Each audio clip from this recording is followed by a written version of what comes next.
The most successful marketing trick in the history of the world is sitting on the fingers of millions of married women right now. For the last 80 years, the human race has been completely brainwashed into believing that diamonds are rare and incredibly valuable. We have been programmed to believe that a man must spend exactly 2 months of his salary to purchase a diamond engagement ring if he truly loves a woman. But diamonds are not rare. They are actually one of the most common precious stones on the planet. The only reason they are expensive is because for over a century, a single ruthless cartel controlled exactly how many diamonds were allowed to leave the vaults in London. They built a global monopoly based entirely on artificial scarcity and psychological manipulation. They hired Hollywood actresses to wear their stones in movies, and they paid advertising agencies to invent fake traditions that the entire world blindly accepted as ancient history. But the foundation of this sparkling empire was not built on romance. It was built on blood extortion and the brutal conquest of the African continent. It was built by a man who was so ambitious and so ruthless that he literally named an entire country after himself. This is the story of Cecil Rhodes and the De Beers diamond monopoly. This is the story of how a sickly teenager from England created a private army, conquered a continent, and convinced the entire world to pay a massive premium for a common piece of pressurized carbon. The architect of the greatest monopoly in history was born in 1853 in England. Cecil Rhodes was the son of a local clergyman. He was a very sick child who suffered from severe asthma and a weak heart. His doctors told his family that he would not live past his teenage years if he stayed in the cold and damp climate of England. So his father sent the 17-year-old boy on a ship to South Africa, hoping the warm and dry air would cure his lungs. When Cecil Rhodes arrived in South Africa, he tried to grow cotton on a farm with his brother. The farm was a complete failure. The land was unforgiving, and the crops died. But just a few hundred miles away in a dusty region called Kimberley, something miraculous was happening. People were finding shiny stones in the dirt. It was the beginning of the great South African diamond rush. Tens of thousands of desperate men traveled from all over the world to dig in the mud. They created a massive open pit mine that became known as the Big Hole. It was the largest hand-dug excavation in the history of the world. Men were digging side by side in tiny squares of land, sweating and fighting and dying of disease, just for the chance to strike it rich. Cecil Rhodes traveled to Kimberley, but he did not pick up a shovel. He was a very calculating young man who realized that digging for diamonds was a fool's game. He saw that the miners had a massive problem. Because they were digging so deep into the earth, the mining pits were constantly flooding with groundwater. If a claim was flooded, the miner could not dig and he would go bankrupt. So Cecil Rhodes took the small amount of money he had and bought a massive steam-powered water pump. He rented his water pump to the desperate miners, charging them exorbitant fees to drain their flooded claims. He was executing the classic business strategy of selling shovels during a gold rush. He did not care about finding diamonds, he only cared about controlling the infrastructure that the diamond miners needed to survive. While Cecil Rhodes was making steady money pumping water, he noticed another massive inefficiency in the mining camp. The weather in Kimberley was incredibly hot, and the miners were miserable. So Cecil Rhodes bought an ice-making machine. He became one of the only people in the entire region who could manufacture ice and sell cold drinks and ice cream to the wealthy miners. He took every single penny he made from the water pumps and the ice cream sales, and he started buying up the diamond claims of the miners who went bankrupt. He was completely obsessed with consolidation. He realized that as long as there were thousands of independent miners, the supply of diamonds would be chaotic. If the miners found too many diamonds in 1 week, the global price of diamonds would instantly crash. Diamonds were only valuable if people believed they were rare. Cecil Rhodes knew that the only way to protect the price of diamonds was to own every single square inch of the mine. If one man owned the entire mine, that man could decide exactly how many diamonds were pulled out of the ground every day. He could create a complete and total artificial shortage. He teamed up with another ambitious businessman named Charles Rudd. Together, they quietly and systematically bought out their neighbors one by one. They named their new company De Beers after the 2 local Dutch farmers who originally owned the land where the diamonds were discovered.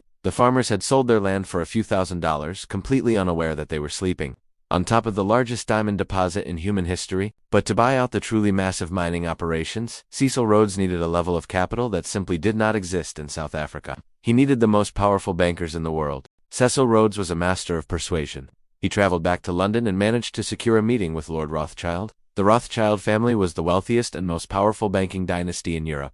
They funded wars, they funded governments, and they built railroads across the continent. Cecil Rhodes sat down with Lord Rothschild and explained his vision for a total and absolute global monopoly. He explained that the diamond market was currently a chaotic mess of overproduction. He promised that if Rothschild gave him the money to buy out every single remaining competitor, he would stabilize the market and guarantee massive returns. Lord Rothschild was incredibly impressed by the cold and ruthless logic of the young man. He handed Cecil Rhodes a blank check of financial backing. Armed with the infinite wealth of the Rothschild Empire, Cecil Rhodes returned to South Africa to destroy his final remaining rival. His rival was a flamboyant and incredibly wealthy man named Barney Barnetto had grown up in the slums of London and had built his own massive diamond mining company in Kimberley. He was a brilliant entertainer and a fierce businessman. He refused to sell his company to Cecil Rhodes. So Cecil Rhodes initiated a brutal and deeply destructive price war. He used the Rothschild money to flood the market with diamonds, intentionally driving the global price of diamonds down to pennies. He was willing to lose millions of dollars just to starve Barney Barnetto of his cash flow. The price war dragged on for months. The global diamond market completely collapsed and both companies were bleeding cash. But Cecil Rhodes had the deepest pockets in the world, and Barney Barnetto eventually realized he could not win a war of attrition against the Rothschild Bank. Barney Barnetto finally surrendered. In 1888, Cecil Rhodes handed him a single check for £5,338,650. It was the largest check ever written in the history of the world up to that point. With that single signature, Cecil Rhodes completely absorbed his rival. He reorganized the entire industry into a single monolithic corporation called De Beers Consolidated Mines. He now controlled 90% of the entire global diamond production. The monopoly was complete. Once Cecil Rhodes achieved absolute control, he immediately implemented the most brilliant and sinister supply chain manipulation in history. He closed down several of the mines to instantly stop the overproduction of diamonds. He created a central syndicate in London. Every single diamond pulled out of the dirt in South Africa was placed in a secure box and shipped directly to the vaults in London. De Beers completely refused to sell diamonds on the open market. Instead, they created a highly secretive and incredibly strict system called the Site. De Beers would invite exactly 125 of the top diamond merchants in the world to London 10 times a year. These merchants were called the Site holders. When a merchant arrived, they were handed a small brown box filled with uncut rough diamonds. The merchant was not allowed to negotiate the price. The merchant was not allowed to ask for different stones. They were given a single take-it-or-leave-it price. If a merchant complained about the quality of the diamonds or tried to negotiate the price, they were permanently banned from the syndicate and their business would be instantly ruined. Because De Beers controlled the entire global supply, the merchants had absolutely no choice but to accept the box and pay the exact price that De Beers demanded. This syndicate system allowed De Beers to perfectly control the global price of diamonds. If the demand for diamonds dropped in Europe, De Beers would simply lock the vault doors and refuse to sell any diamonds for 6 months. This would create an instant shortage, and the prices would immediately skyrocket back to profitable levels. It was the ultimate manipulation of the laws of supply and demand. They turned a common shiny rock into the ultimate luxury asset simply by keeping the vast majority of the rocks locked inside a dark room in England. While the wealthy elite of London and Paris were paying massive premiums for the artificially scarce diamonds, the reality on the ground in South Africa was absolutely horrifying. To maximize the profits of the monopoly, Cecil Rhodes needed to drastically reduce his labor costs. He needed thousands of men to dig deep into the dangerous underground mines. He exploited the local African population with an unprecedented level of cruelty. He invented a system known as the closed compound system. When an African worker signed a contract to work in the De Beers diamond mines, they were stripped of all their rights. They were forced to live inside massive prison-like compounds, surrounded by high walls and barbed wire. They were not allowed to leave the compound for the entire duration of their contract, which usually lasted for 6 months or a year. They slept in crowded and unsanitary barracks. Disease spread rapidly and thousands of men died from pneumonia and terrible mining accidents. To prevent the workers from stealing any diamonds, the security protocols were incredibly degrading. At the end of their contract, the workers were locked in a solitary detention room for several days. They were forced to swallow strong laxatives, and their bodily waste was thoroughly searched by armed guards to ensure they had not swallowed a diamond to smuggle it out. Cecil Rhodes viewed the African workers as nothing more than cheap machinery. He used his immense wealth to bribe local politicians, and eventually became the Prime Minister of the Cape Colony. He passed brutal and racist laws that intentionally pushed the African population off their agricultural land, forcing them into absolute poverty so they would have no choice but to work in his deadly diamond mines. He was using the profits of the diamond monopoly to fundamentally rewrite the political geography of the continent. Cecil Rhodes was a completely radical imperialist. He believed that the British race was the finest race in the world, and that it was his divine destiny to conquer the entire continent of Africa. He famously stated that he would annex the planets and the stars if he could. He used the massive cash flow from De Beers to fund his own personal military conquest. He created a corporation called the British South Africa Company, and he bought a massive private army equipped with modern machine guns and artillery. He sent his private army north of South Africa to conquer the lands of the local tribes. His mercenaries slaughtered thousands of indigenous warriors who were fighting with simple spears and shields. He stole their land, their cattle, and their natural resources. He completely conquered a territory that was massive in scale. He had an ego so incredibly massive that he literally named the entire conquered territory after himself. He called the country Rhodesia. It is an almost unimaginable level of wealth and power when a single private businessman can create an entire sovereign nation and name it after his own family. Today that territory is known as the nations of Zimbabwe and Zambia. He dreamed of building a massive railroad stretching from Cairo in Egypt all the way down to Cape Town in South Africa, completely covering the continent in a web of British control. But his aggressive and reckless ambition eventually caught up with him. He secretly funded a disastrous and illegal military raid against the neighboring Boer Republic, hoping to trigger a war and steal their gold mines. The raid was a complete and total failure. It became a massive international scandal and forced Cecil Rhodes to resign as Prime Minister in absolute disgrace. His health rapidly declined and he died in 1902 at the age of 48. He left behind a terrifying legacy of bloodshed and the most powerful corporate monopoly on the planet. But the ultimate genius of the De Beers empire was about to be invented by the men who inherited his throne. After the death of Cecil Rhodes, the De Beers monopoly continued to operate smoothly for several decades. They maintained the artificial scarcity, and the wealthy elite of the world continued to buy diamond jewelry. A man named Ernest Oppenheimer eventually took over the company and reinforced the iron grip of the syndicate. But in 1929, the entire global economy collapsed. The Great Depression wiped out the wealth of the middle and upper classes across America and Europe. When people are struggling to buy bread and pay their rent, they absolutely stop buying diamond necklaces.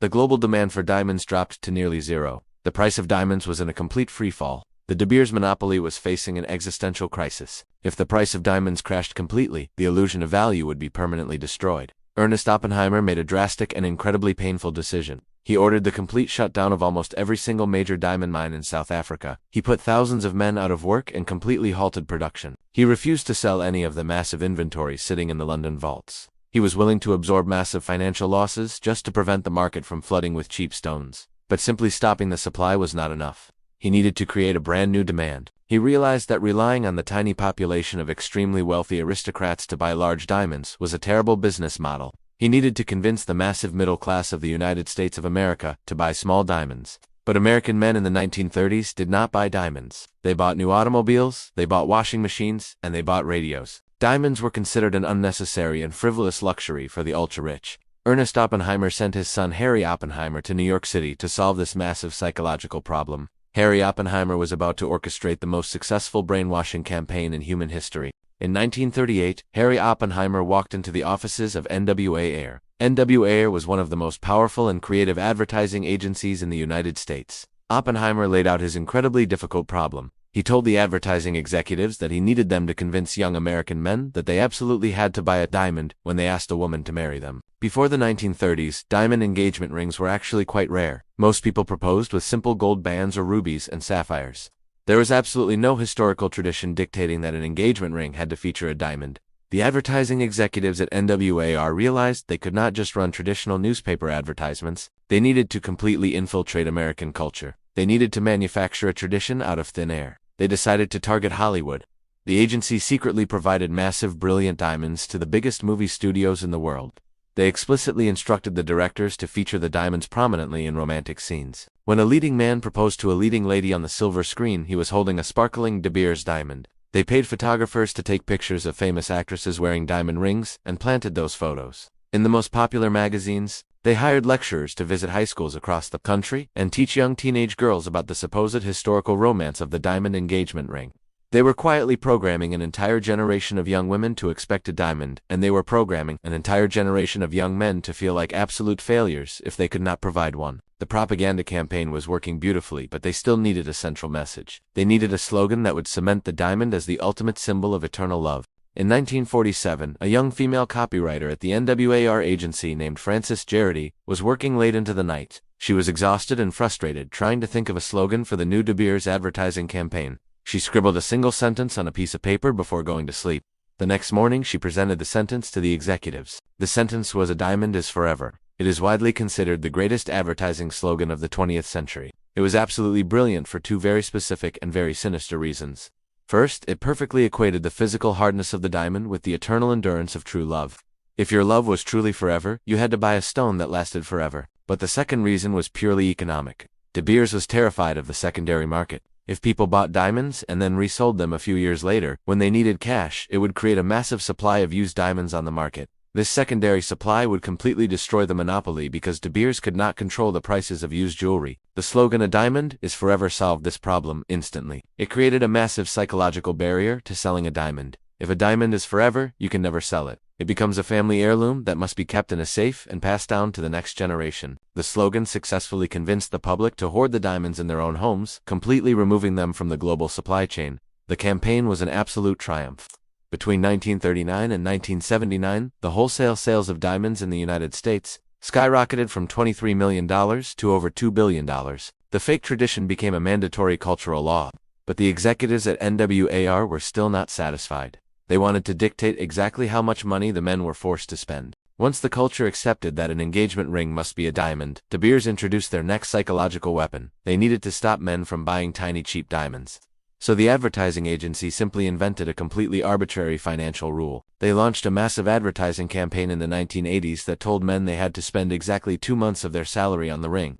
The advertisements featured photos of beautiful women looking deeply into the eyes of a man with bold text that read, "How else can 2 months' salary last forever?" There is absolutely no historical, cultural, or economic basis for the 2-month salary rule. It was completely fabricated in a corporate boardroom in New York City. But because the advertising was so ubiquitous and so heavily pushed in magazines and television, the public completely accepted it as an ancient tradition. Men began actively calculating their annual income, dividing it by 6, and going to the jewelry store with that exact budget. If a man spent less than 2 months of his salary, he was socially shamed for being cheap and not loving his future wife enough. It was the ultimate form of emotional extortion. De Beers had successfully turned love into a mathematical equation that directly benefited their bottom line. They had established total control over the supply of diamonds in London, and they had established total control over the demand for diamonds in the minds of the American public. It was a flawless execution of monopoly, but keeping a global monopoly together requires constant vigilance, and their absolute control was about to be challenged by the most terrifying enemy of the 20th century,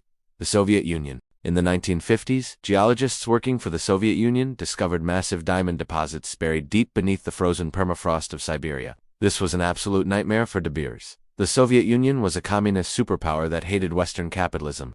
They had their own massive mining operations, and they did not care about the rules of the London Syndicate. If the Soviet Union decided to dump millions of carats of diamonds onto the global open market, the artificial scarcity would be destroyed, and the price of diamonds would instantly collapse.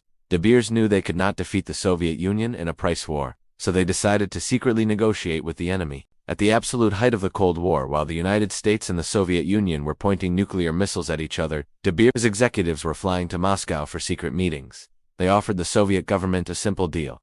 De Beers promised to buy every single diamond the Soviet Union could pull out of the ground at a guaranteed high price. In exchange, the Soviet Union had to promise to sell their diamonds exclusively to De Beers and never dump them on the open market.